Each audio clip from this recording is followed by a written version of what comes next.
Praise God. Praise God. Lord.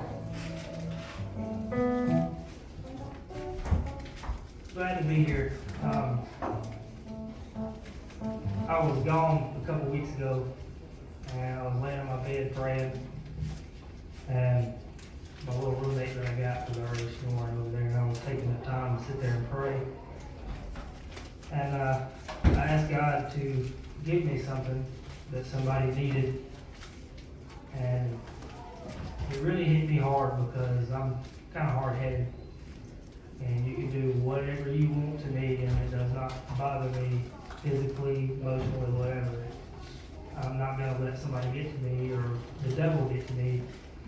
And I asked him to show me something, and usually I'll ask that, and maybe I just don't listen is the reason I don't get it, because if you ask for it, he'll give it to you.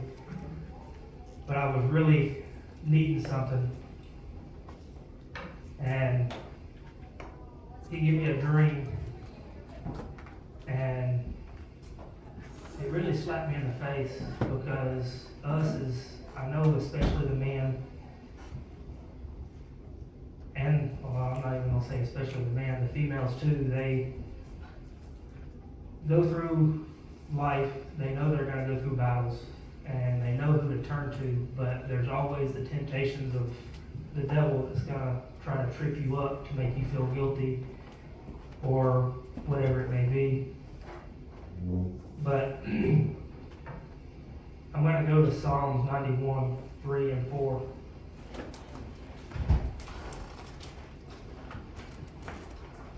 I'll read this and then I'll tell you my little dream that I had.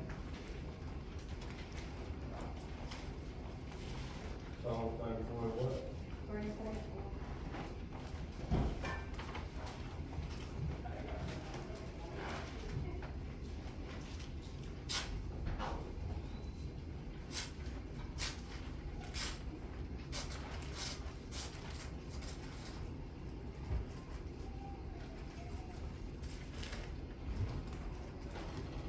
Everybody got it?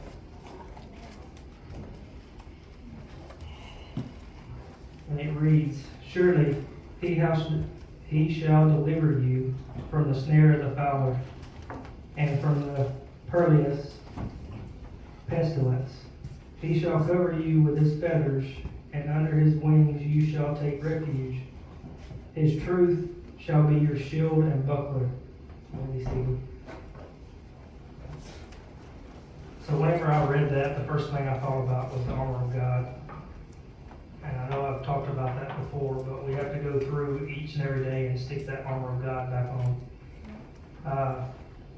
Because if we don't, things like this can happen. So, does anybody know what a fowler is? The bird catcher. So, the fowler is setting snares for us, trying to entangle us, trying to get us. He'll put little things that may look enticing, things that don't look too bad, and whenever you land on that little branch, the snare goes off. I put trip lines. But in this dream that I had, I was, I don't even know where we were at. It was some fresh piece of land or what it may be. And I was walking out into the woods, and it was like an open field. It had holes and things in the yard. But I was walking out toward the woods, and lo and behold, I've got a little kid behind me. And in this dream, it was little Adley. And she was matching me step for step. We was exploring this new property that we were fixing to get or whatever. It may have been for the church, I'm not sure. But for some reason, she was the one that was following me. And walking through this yard that was kind of unknown for me, I felt a little sink in just a little bit. And whenever I looked down, yellow jackets started flying out of this little hole. Well, of course, I took about 3 real fast steps and got up out of it. and went to turn around, and before I could say anything, little Adley was right there on top of him, but for some reason she was tangled up in something. And the only thing that I could do was jump on top of her to keep her from getting stung. Well, in the process of all this, I guess I got eat up so bad that I couldn't move, I couldn't speak. And Sister Laura come out hollering for a little girl, and she was under me, so of course she found her. And then I had to come get gotten. Brother Bragg come got me, and then ended up having to drag me out of the way of it. And I say that because it wasn't even my kid that was in my dream. Other kids watch us every single day and see how we're going to do with things. So just because you don't have kids or you don't plan on having kids, other kids are watching you. And I know every adult in here does not want to see any harm done to any kind of children. So we have to watch what we do, because it may not even be our kids that we're influencing.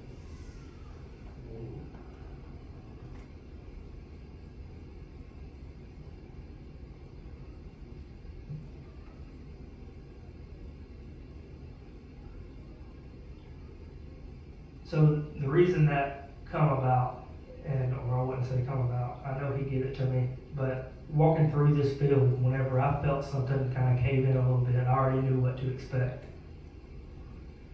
as an adult. And I don't even know why I got this, because I've outran myself on some places.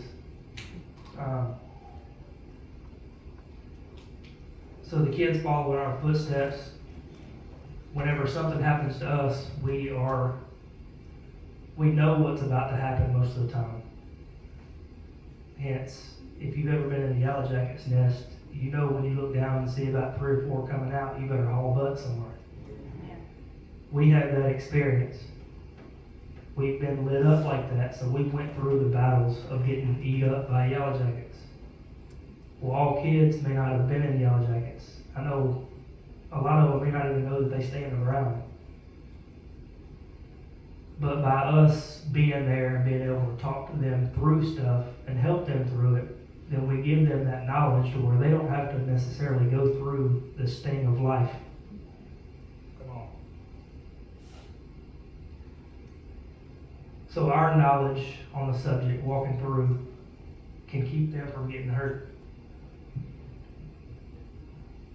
And then it also hurts us whenever we don't give them the knowledge they need, and then they get hurt because of it. Right. And when that happens, it's not only hurting that kid, it also hurts us, because we were able to protect them from that, but yet we failed to give them the information that they needed. Come on. And then I've got them here a lot of times whenever we get in that situation, to where even if it's us getting tangled up in something, we have to be rescued or helped or reminded, hey, you knew better than that. You knew it was a Yellow Jackets nest, why don't you go over there? And that's where we have to be held accountable. So with this little, I swear, whenever I was going over this, I thought it was going to be a lot longer. So I've got the little example set up. I guess I've got 5 bottles there now, so I'm going to take one of these away. So everybody,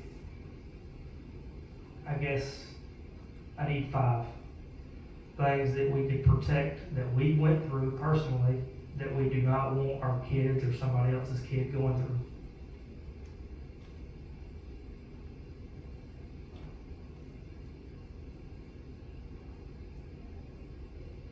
Anybody? Depression.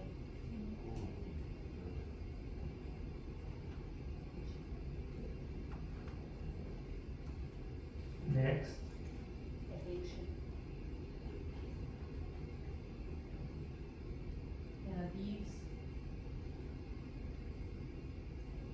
Suicide.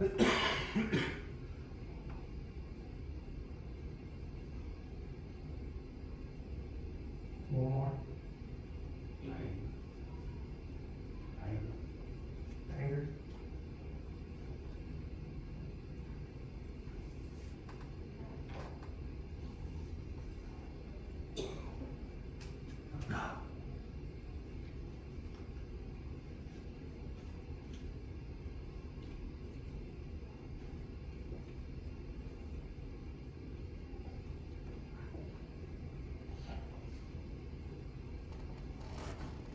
Does anybody wanna walk through this?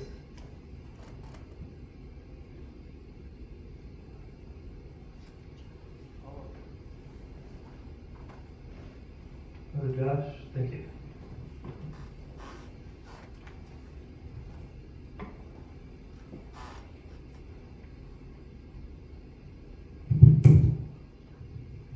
So we've got this world here that's got all these little things that we don't want our children to go through. Each one of these, even if you haven't went through it, we still have the knowledge to be able to get our children through these things.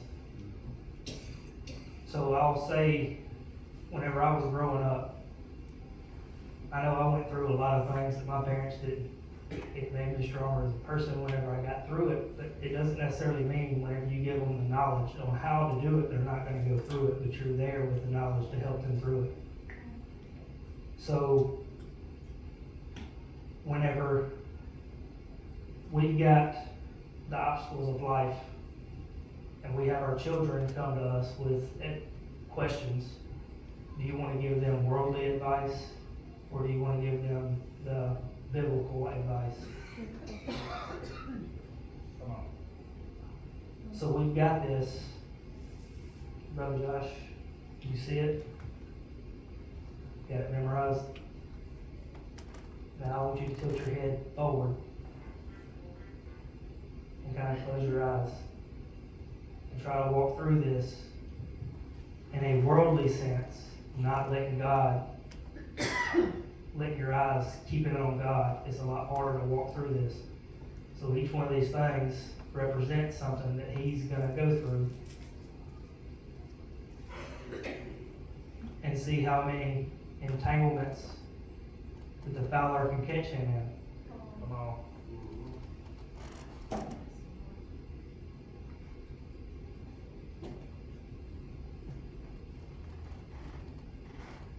It's a lot harder when we don't have our sight set on God, when we're not trying to Come on. let him guide us. That's right. So Brother Josh just went through anger, addiction,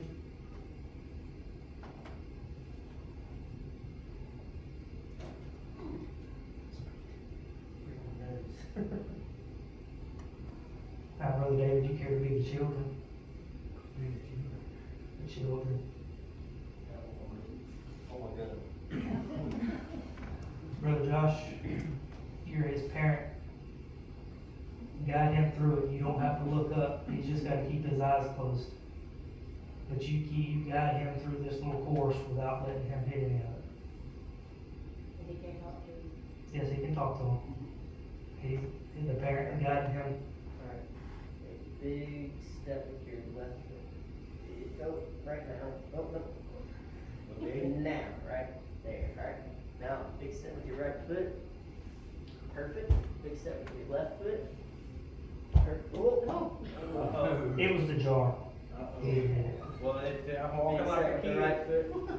I'm walking like a kid. over. Use your left now. Alright. Big foot. They didn't fall over, Did it cut us off? for sure. These bottles are here. But with our help, our children can go through things that we may have went through There we go. that they don't necessarily have to go through in order to have the experience on. So we have to teach them the correct way to go through life and look for God's guidance whenever we're going through life.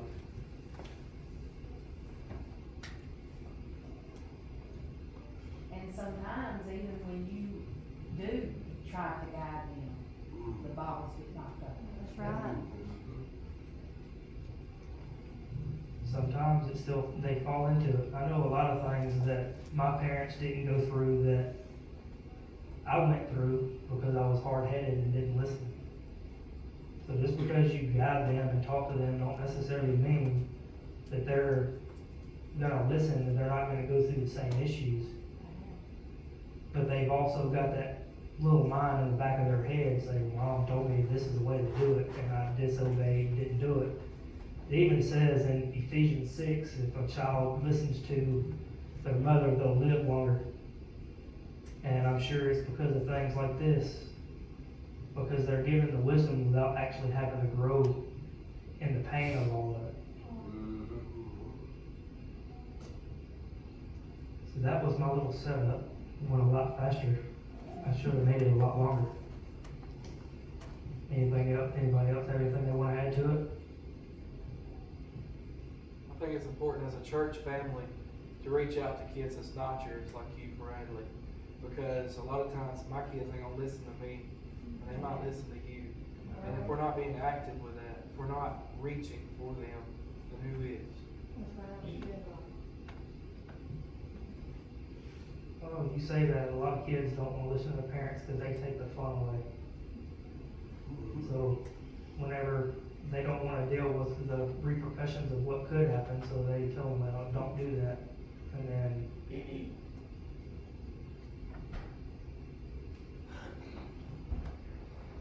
I found that when one of my four wouldn't listen, I would pray that the Lord would put somebody in their path that would listen to. Because a lot of times, like you said, kids don't listen to them because parents don't know it. And when they get to that point where they've grown and they know everything, and parents don't know nothing, then it's a lot easier to send a God, to pray that God send a godly ear instead of even an adult in a godly ear. And sometimes it ain't just the children, it can be in your marriage. I know there's been situations in mine and Kayla's marriages where I've seen things and my spirit didn't sit right with certain situations. Or, I mean, just being honest with certain people. And I didn't feel comfortable with, even if it was under the guise of church. But my spirit didn't sit right with it, but it took somebody else talking to Kayla about it. Because it was just being David. You know, it wasn't taking the mindset off of the world, and that's just my husband trying to be controlling or something. But it was actually Gail that said something, and was, I don't know, she put the God back in the situation instead of, well, that's just David. I mean, we'll talk about it later. I know you're sitting there like, what? But it's just the overview of the situation where my spirit didn't sit right with it. And my discernment was pinging the bell like, alert, alert. And I don't know, some people, you overlook it. You think that, well, I'm going to church and I'm doing this, I'm doing that, I'm good. But there's certain things that the devil can fool you on. And you might think that, just like earlier, whenever Josh was trying to lead me through and I was taking them big, ginormous steps, you might think you're taking big steps to get to the end faster, but really you might be causing waves with your stomps of you trying to get there faster. And not letting the Lord use you and move you the way He wants you to move. And you just trying to hurry up and take the steps. But there is godly people in every situation, and sometimes it does take an outside source that somebody looks up to and is a role model. No, Sister Laura was telling people, how she's talking about people on the field playing ball and doing stuff and her cheering her heart out. And the thing I thought about whenever she said that is, it don't necessarily have to be your kid, like I was saying. But if you see their parents not cheering them on, it kind of gets frustrating too, because it's discouraging the kids. I had a point that I was fixing to make on that, and it just went blank. But going back to kind of what you were saying, it was, I know a lot of times the reason kids don't listen to their parents is because they don't think they understand what they're going through. And I will say that the devil knows that it's coming to an end soon. And he's fighting a lot more hard now with a lot more things that even the adults may not understand, but that's the reason we have to have our blueprint. He shows us how to do it. Our blueprint on how to get through it, avoid it if we can. But he gives us all that to help us, not to take time away that you could be watching your movies. It's actually there for a reason. And if we study it and fast on it and read it, the things will actually pop out in whenever it gets to that certain circumstance. It's like, I remember reading about that. I remember this is what I needed to do, or this is what I should have been doing. I know a lot of times that I'll read the Bible and I don't understand any of it that I just read. But yet 6 months down the road, something will happen and it comes back to me. So it doesn't necessarily have to make sense right then. When the time comes, it's gonna make sense. That's right.